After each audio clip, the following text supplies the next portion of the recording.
So a quick one to all our viewers and all our audience out there. If you have any business contracts with any of the guests who have appeared on the Agribusiness Weekend show, kindly note that the Agribusiness Weekend team will not be held responsible or liable to any business transaction between a client and any of the guests that has appeared on the show. So please make sure you do all your research and all your confirmations before involving in any business transactions with any guest that has appeared on the show. Thank you so much for always loving Agribusiness Weekend.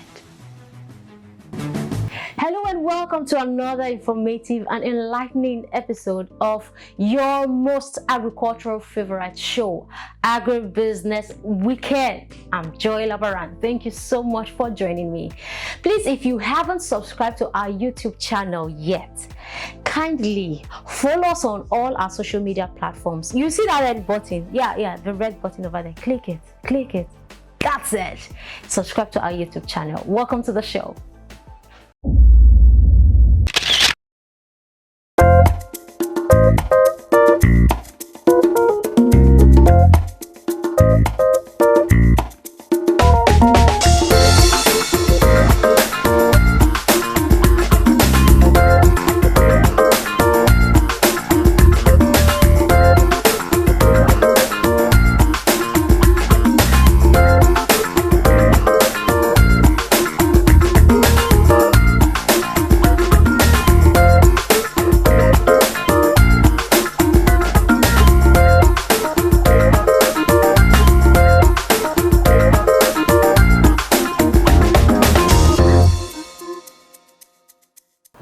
Welcome back. If you just joined us, this is Agribusiness Weekend. Thank you so much for joining me on the show today. Now, the livestock sector, it's a very integral part of agriculture and it's vital to the social economic development of the country.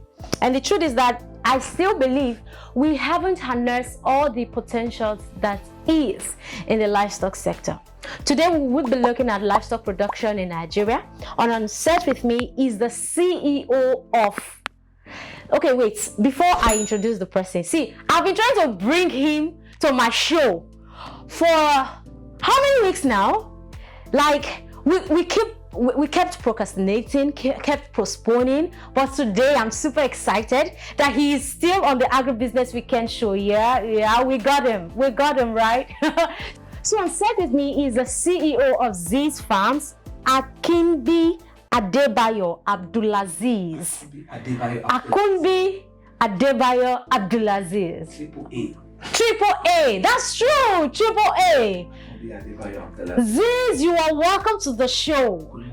Adebayo, you're welcome to the show. Akunbi, you're welcome to the show. But see, you've not been fair to me. No, now check it now. This is not fair. I've been trying to bring you to my show for the past how many weeks? Sorry, it's been very hectic and busy time for me. I had to settle within Ilorin to Lagos. I have the farm in Ilorin, so I'll bring them down to Lagos to sell all the things that I'm running around. Well, I'm super excited you were able to make it today. I'm so much grateful. Thank you for coming to the show. Today. Thank you. Thank you. The Agribusiness Weekend team, we are so grateful for having you on set today. All right, so Adebayo, tell us, let's talk about the livestock sector. What has been your experience so far? And I feel like we haven't harnessed all the opportunities that is in the livestock sector. So tell us about your experience and what are the opportunities in this sector that we should be looking out for? Like I said earlier, the experience, I won't say the ugly, is the good and the bad. I like that. It's a good and the bad. Whatever that challenges you is actually bringing the best in you. Because you must see it in the positive part. Don't see it in the negative part. Seeing it in the negative, you won't get to wherever you are going to. I am the type that whatever I want to do, regardless of anything that comes from it, I always stand the consequence. I want to see. If you are not even challenging me, I don't see that something good will come from you. Okay. So livestock farming, when you say livestock farming, the production part, we have the feeding, we have the housing, we have the breeding, and the marketing of them. Okay. When you say feeding, as a human being, if you are not well fit, you are not eating the right food, you are not really eating what will add values to your body, it will probably be malnutrition. Yeah. So all these animals, they are kind of food we give to them that bring out the best in them. Okay. We know what to apply, not grass all the time. No. We even know the way to grind the grass and add some nutrients to it. Okay. So you have to feed them well first to make them look attractive, look good. Don't do it because of the sake of just selling alone. Do it like something you have passion for. That's what I'm doing. I'm doing something like they are my kids. I name them. Oh, wow. I name some of them. I value them like my life. But this is actually a business I want to leave behind for my kids when I might have gone, and I want them to run it good. And whatever you are doing is what they are watching. Yeah. So I feed them well. I know what to apply. I know what to give them to eat. So after the feeding part, the breeding. When you say you are into livestock business, don't do it for the sake of this moment. Do it like something you want to leave your legacy in that will be around forever. Okay.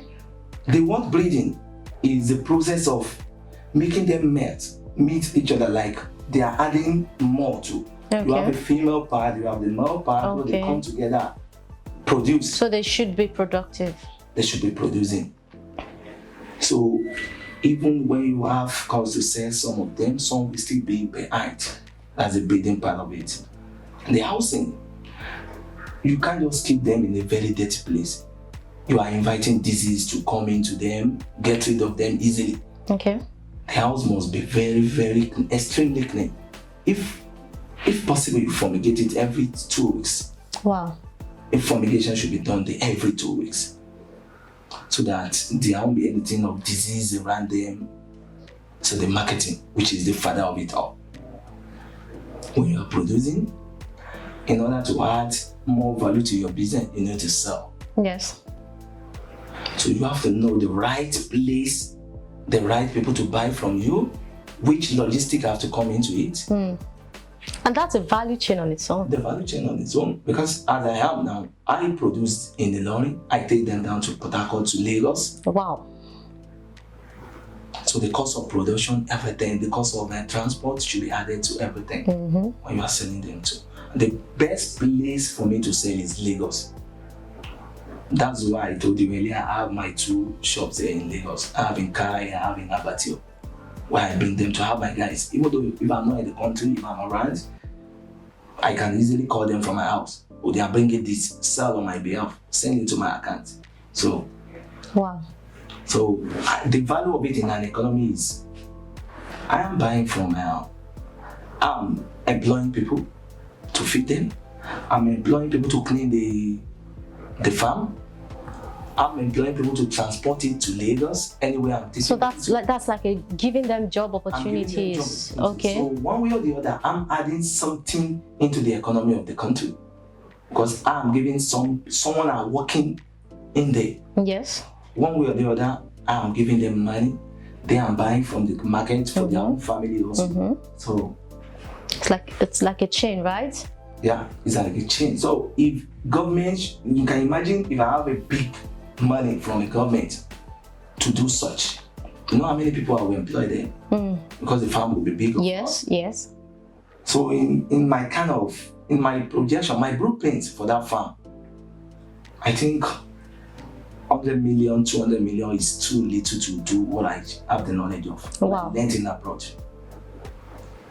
So you definitely have big projections, I can see. Yeah. I'm actually the one that is so difficult to practice in Nigeria, which is dairy farming. That's what I learned. Okay. Until I came around here and I see that presently to practice it with it's not something you can. Yeah, so I had to bet to start the one I can manage. Now, just imagine someone who is interested, in going into this livestock farming and cattle production specifically. How would you say, or what's the best advice to give to that person as the right step to take? What's the first thing to do? What's the best place to invest in? First of all, be ready for challenges. Okay. Second, have a proper management. Always be on ground. Regardless of whoever an expert you employ in your farm, make sure you are always on ground. Nobody will ever do your things the way you do it. That's true. Regardless of how much you are paying them, always be on ground. And this cuts across all businesses. That's the word. Nobody can ever do your thing the way you do it. Always be on ground. I did poultry farming when I started. I felt. I wrote it a while ago on Twitter. Oh wow. I felt when I started. Why? I know what I want to do. But I was back in Lagos here, engaging myself with other things. I put someone back there to monitor it. Unfortunately, despite everything I paid, everything, the person didn't manage it well. I have to scrap that part. And start all over. And I left the poultry sector. So okay. I concentrated on the cattle, goats, and now sheep. So if anybody should want to start, you have the finance, know what you want to do. If you don't have the knowledge first, just engage yourself. If it is 2 weeks, I think you have an e-learning program that you are doing. Exactly. You should engage them. If it is 2 months, just learn about it. Go for knowledge. So that even though you are on the farm, if that person is doing something that is wrong, thinking is right, you will have your own knowledge to correct the person. That, oh, this is wrong, do this the right way. Almost everybody that works for you get afraid when they think you don't know what you are showing them that you know. Okay. If they are doing it wrong and you correct them and they know, oh, this person is they won't want to do something wrong again. Okay. So have the knowledge of whatever you want to put your money in before putting your money in it. Then a proper management. Always be on ground. And the good part you can invest in cattle production is fattening. Extremely fantastic. Please explain the fattening. How does it work? I have done it, and that's the part I love most in the thing. You keep them enclosed for 120 days. That's about. That's like 4 months. 4 months. Indoor. You build a locker for them where they can eat. You keep on putting food there, non-stop. They will be eating. In the case of overfeeding, animals get overfed as well. Oh, really? And it tears on them. Okay. Sometimes there will be bulk of fat on them, so it can easily block their heart. So it reminds me of this student that gets overfed and they start crying or something. They get overfed as well. Okay. So sometimes there are ways to monitor that. There's this thing you introduce to them. They will, in the case they overfeed with this, what I usually give to feed them is soya oats. That's the remnant of the soya beans. Oh, okay. I give it to them. In the case they are well overfeed, you will stop it for a while. Introduce grass. Okay. They will take the grass. So they have balanced diet. We do balance diet for them as well. The other time you give them PKC, cassava pearls, you give them. So you have to balance that with them. After balancing the food, ensure that they don't have something that can block their heart, the fats that can block their heart. The veterinary comes in. Okay. Check up on them. Like once in a week or twice in a week, they will check on them. Get to see how they are doing. There are ways to check their weight as well. We have weight for them that you put them on. There are ways you will check that. So if you have done that, for that 120 days, monitoring them, don't stop talking about them online. Okay. The buyers will come. The buyer you might not even need to take them to market before you sell. So indirectly, you're saying make good use of social media? Yeah. It has helped me a lot. Okay, great. There was this one I bought. I call him Jagaban. Yeah, I bought it about, October. Last year? 2020. Okay, 2020. So I was feeding him. I kept him indoor. I was feeding him, posting him. So you can imagine if someone stays just in one place and keep on eating, you'll be. So it kept getting bigger every day. So I posted him again on Instagram a friend of mine in Dubai just chat me up. Oh, bro, how much are you going to sell this? Told him I just bought in like 2 weeks or 3 weeks. Or it has. So let me do something I bought for about 275k. The guy bought it 330,000. Oh wow. So within just 3 weeks, I made about 50k to 70k on it. So that was how it worked. Okay. Now, still talking about investment, right? I know that yes, there are a lot of Ponzi schemes. I don't know if you are aware. Exactly. So we are coming to the challenges. But so many persons feel, okay, even if I don't go into the production aspect, the fattening aspect that you talked about, is there an opportunity that I can just have my money and just put it somewhere and probably get my investment, returns on investment or something? Is that possible with the poultry production? No, the poultry I studied. Oh, with cattle I production. I advise people to, poultry is the most, I think, for me, because probably maybe that's where I felt most. Yeah. Okay. For me to run away from something, I'm a fighter. No, I don't want to. All right, so poultry conquered you, right? Let me say, advice. Let me say for my mother, she actually advised me to abandon it for a while. Okay. So, and I listened to her a lot. So I had to just abandon the poultry part. So investment in cattle farming, it's so sweet. Invest with the right person. Okay. The person that have the knowledge. All right. I'll keep on saying about the knowledge. Go for the knowledge. Knowledge is power. So you must do all your findings before putting your money into any place. Okay. Now let's talking about expect challenges. It will come. But make sure you are with someone that is capable of managing challenges. Okay. It's two different things. Yeah.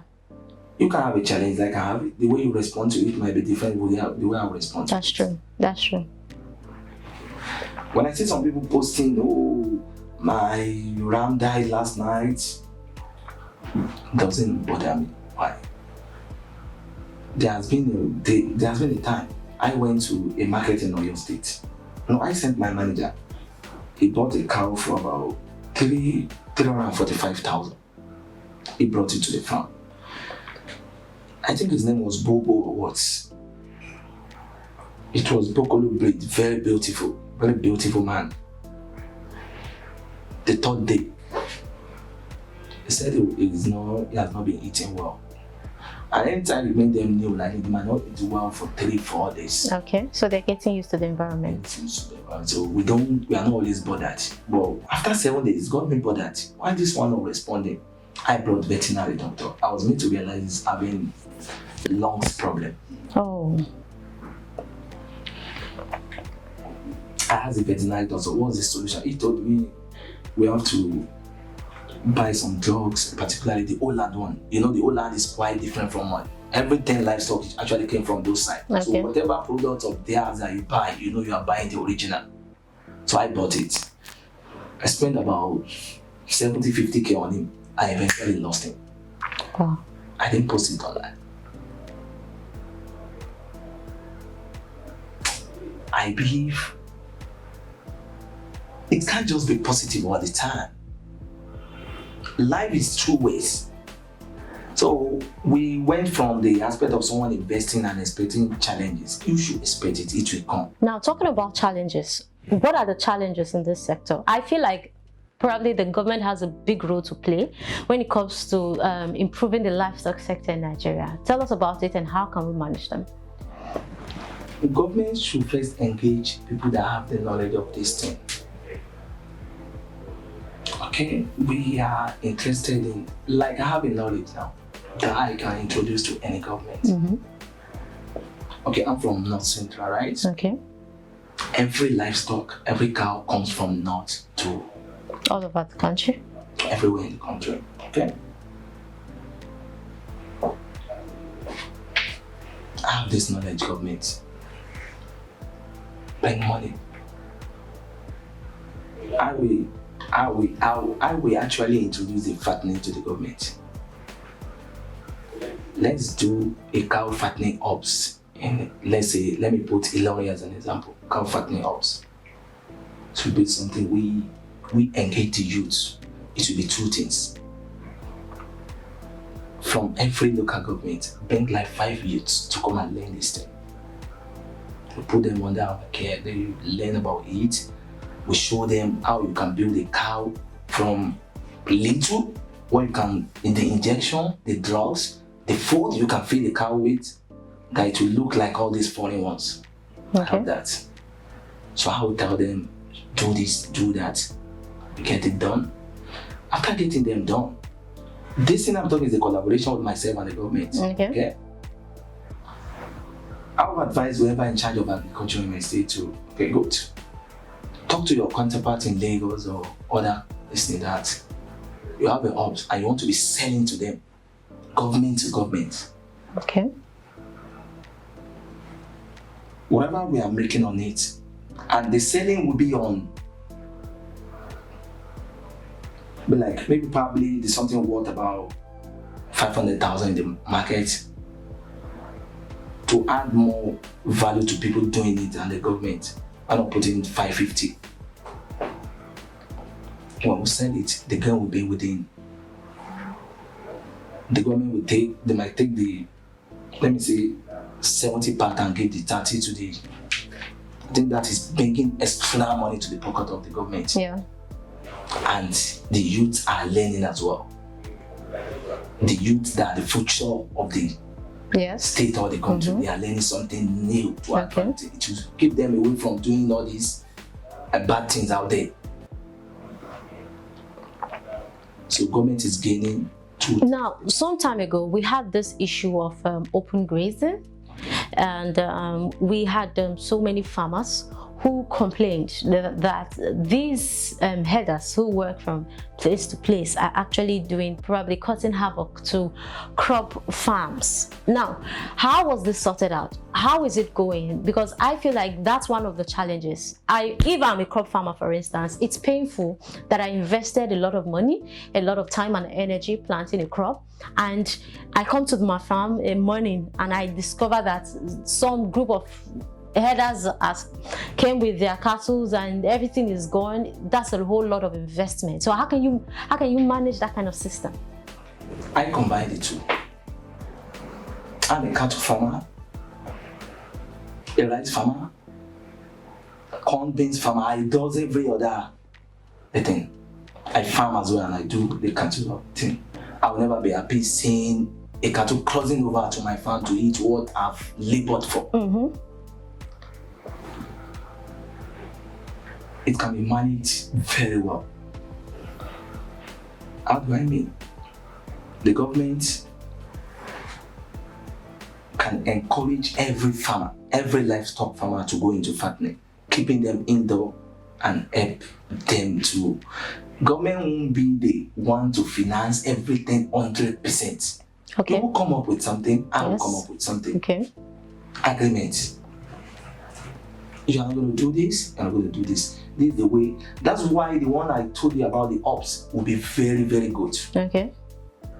But in a situation whereby the country is so corrupt, you might even give the money to the farmer, he won't do this anything. You might give the money to the director of maybe anything to manage all this livestock, he might embezzle it and just give little out. In a situation like this, I believe the government giving the funds to someone that is not corrupt to manage this farmer is easy.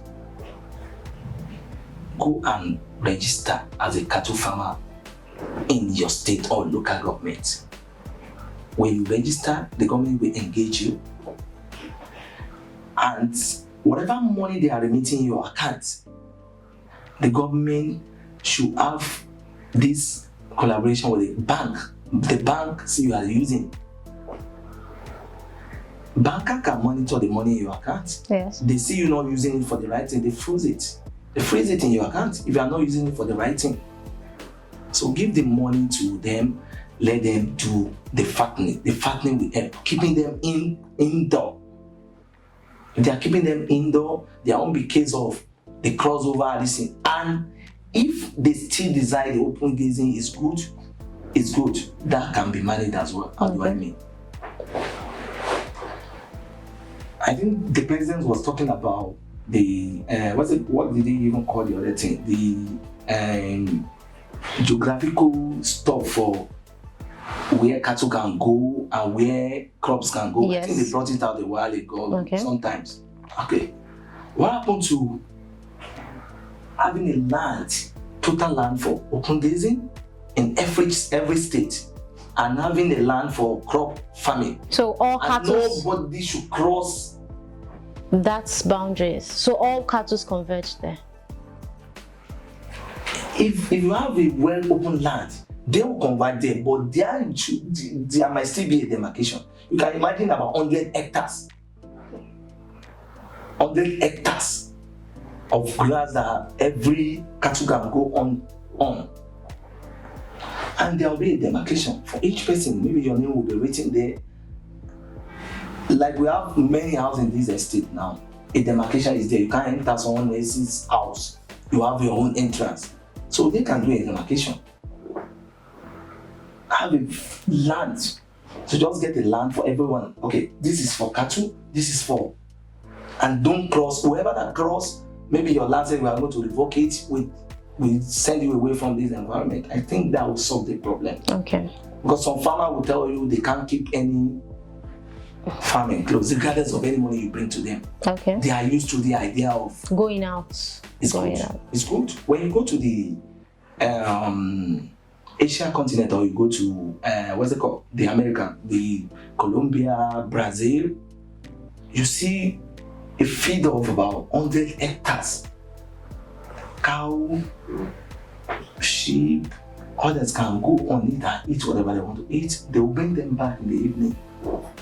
So it can be done. So that place is just meant for the cattle.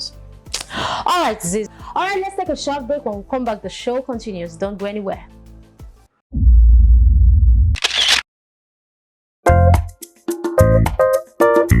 Hi guys, my name is Tunde Banjoko and I want to encourage you to keep watching Agribusiness Weekend Show.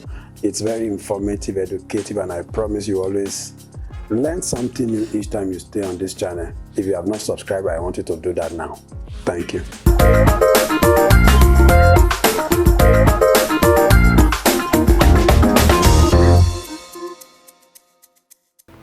Welcome back. It's still your favorite show, Agribusiness Weekend, and Zeez is still on set, the livestock professional. Should I call you that? Triple A. All right, so Zeez, I feel like you've made a lot of, you've given a lot of advice, yes, as to managing the challenges that is in the livestock sector, most especially when it comes to cattle rearing. Thank you so much. Now, this other part of the show, it's the game section. Oh yeah, so usually I love my guests to have fun whenever they come to the show. So I have 10 questions on my list. Yeah, what's that face that you guys always give me, like 10 questions? Don't worry, you won't be answering 10 questions. You're gonna pick 3 randomly. Okay. All right, so let me get your first number. Give me number 3. Number 3. Why number 3? Why did you choose number 3? Okay. Zeez, say a parable in your dialect and give us the meaning.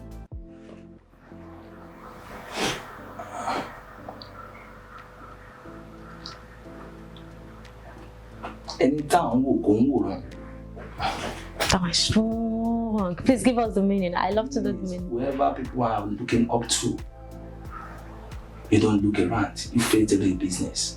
Yeah. That's the word of the farmer, right? Okay, Zeez, let me get your second number. That was amazing. 8. Number 8. So, Zeez, tell us, what is the most embarrassing day of your life? Embarrassing. I have one. Don't tell me you've never been embarrassed. I've been involved. My mind is the way I take things.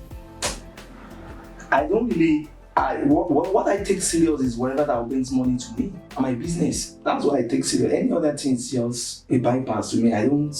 You don't see them, so it's not. So you, it's not an embarrassment, right? My own, whatever anybody is doing, as far as it's not affecting my business and the money coming into my pocket to take care of. Okay, but have you ever been embarrassed? Yeah, I think. So tell us about it.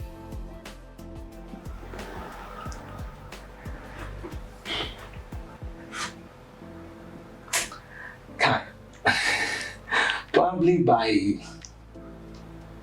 embarrassment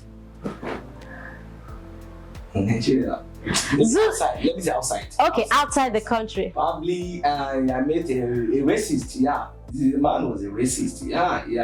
We had to share a live together. That was I think in a city they call Langkawi. I went for a vacation on a mountain like this. Yeah. The man was to share a lift with me, so immediately I was jumping in. He jumped out. But that's not but still not like I said earlier, whatever that is not taking money. Of course, that didn't affect your business. So it's not your business, right? You can do whatever you like. Okay, so Zeez, let me get your last number. 10. Number 10. All right, so Zeez, I will ask you some questions, and if you say yes or no, you fail. So you are not to respond with a yes or no. And I'm going to be very, very fast. So you have to think very fast and answer very fast. Swift. I don't know, but don't say yes or no. Okay. Number 1, Zeez, are you working in a field you went to school from? Definitely. Are you the only child of your parents? No. You feel? I'll give you one more try. Have you ever lived in another country? Have you ever taken a road trip? Several times. I've lived in another. Zeez is short of words. Thank you so much for coming on the show, Zeez. We have a great time with you. Hope I've answered your. Of course. Guess of the investors. I personally am open to investment. All right. So they can come over. How do I mean coming over? Like what I'm doing for people now. If you bring your cow, we keep for you. So 3,000 on each one every month. And you can easily jump in anytime or check them. They will be healthy. They will look good. So all right. For anyone with big money that want to invest, should contact us. Okay, so investment is open, but like I always say, like Zeez said, always make sure you do all your findings and do all your confirmations. Exactly. All right, so Zeez, on behalf of I and the Agribusiness Weekend team, we want to give you this package to say thank you for coming to the show. Thank you so much. I think I learned a lot from you, and hope you really learned some. Of course, we did. So like I told you earlier, you should be a farmer. Well, I'm honest. Yeah, you have our full support. Just do it. Okay, so this is where we draw the curtain on today's episode of Agribusiness Weekend. Thank you so much for joining me on the show. Till I come your way next time, do well to follow us on all our social media platforms. And please help us expand our family base by subscribing to our YouTube channel and click the notification button so you get notified whenever anything pops up on the show or on the platform. Thank you so much for joining me today. Do have a great weekend. I'm Joella Baran, and bye for now.